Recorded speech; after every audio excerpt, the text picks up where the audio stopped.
Nessa live a gente vai falar sobre não ter tempo para estudar, né? O drama de não ter tempo é um drama frequente, né? Eu observo os concurseiros às vezes ficam alucinados com não ter tempo para estudar.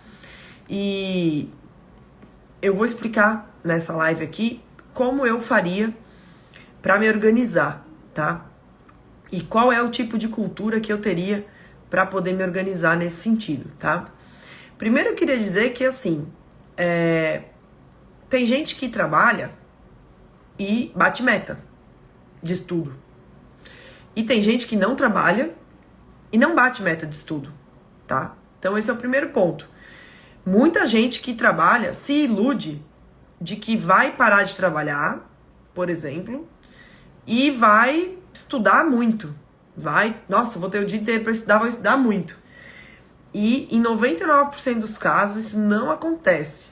Normalmente a pessoa que não está conseguindo estudar trabalhando também teria dificuldades de se organizar sem trabalhar. Justamente por não ter tanta rotina, justamente por aquela sensação de alívio, né? Que o fato de não trabalhar traz, né? Você não trabalha, aí você fica com aquela sensação de ai, que alívio.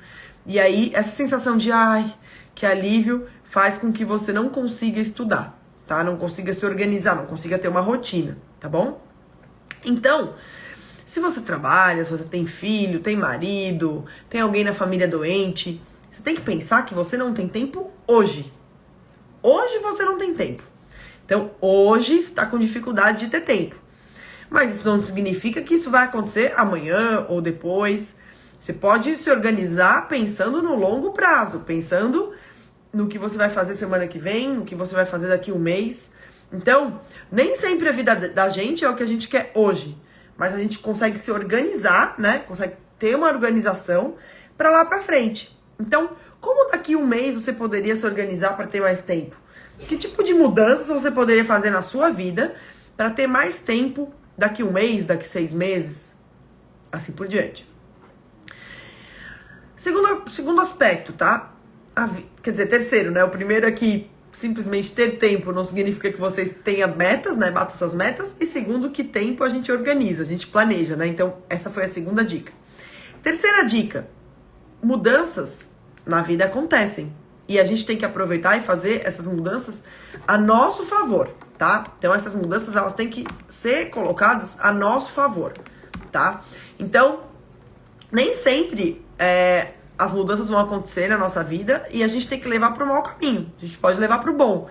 Então, às vezes você está trabalhando e é demitido. Poxa, entenda isso como um sinal de Deus e senta para estudar.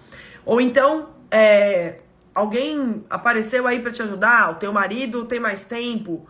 Aprenda a enxergar sinais, né? Aprenda a observar sinais. Aprenda a ficar atento aos sinais, né? De repente, pô, você tá sem tempo, tá com dificuldade, aí alguém te fala que, pô, meu marido vai parar, né, tem que trabalhar menos, meu trabalho tem uma oportunidade de... Enfim, fique atento aos sinais, tá? Ficar atento aos sinais é muito importante. Às vezes você deixa passar boas oportunidades porque você simplesmente não ficou atento, tá bom? Outro ponto muito importante é você ter expectativas de longo prazo, tá? Não adianta você querer estudar 2 horas por dia e querer ter a mesma expectativa de ser aprovado no mesmo prazo de uma pessoa que estuda 8 horas por dia. Não adianta. Ai, mas se eu for eficiente, eu consigo transformar essas 2 horas em 8. Mais ou menos.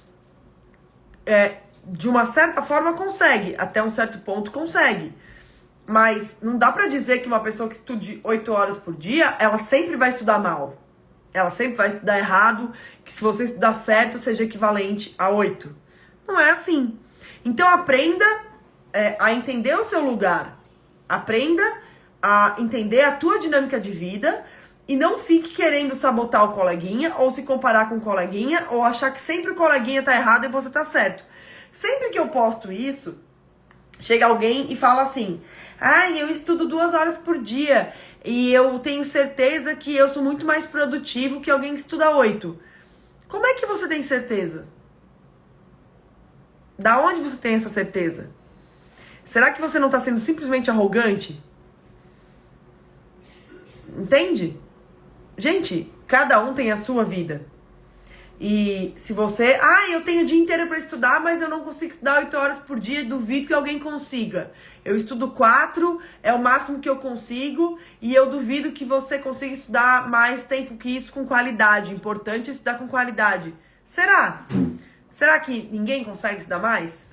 Então, cuidado com esse tipo de generalização que te coloca numa situação de superioridade. Tá? Muito cuidado com isso, eu vejo isso direto. Toda vez que eu posto alguma coisa nesse sentido, eu vejo os alunos meio que se degladiando, digamos assim, né? Sempre aparece um sabichão ou uma sabichona que vem falar que o coleguinha que estuda mais horas estuda mal e ele que estuda menos horas estuda maravilhosamente bem.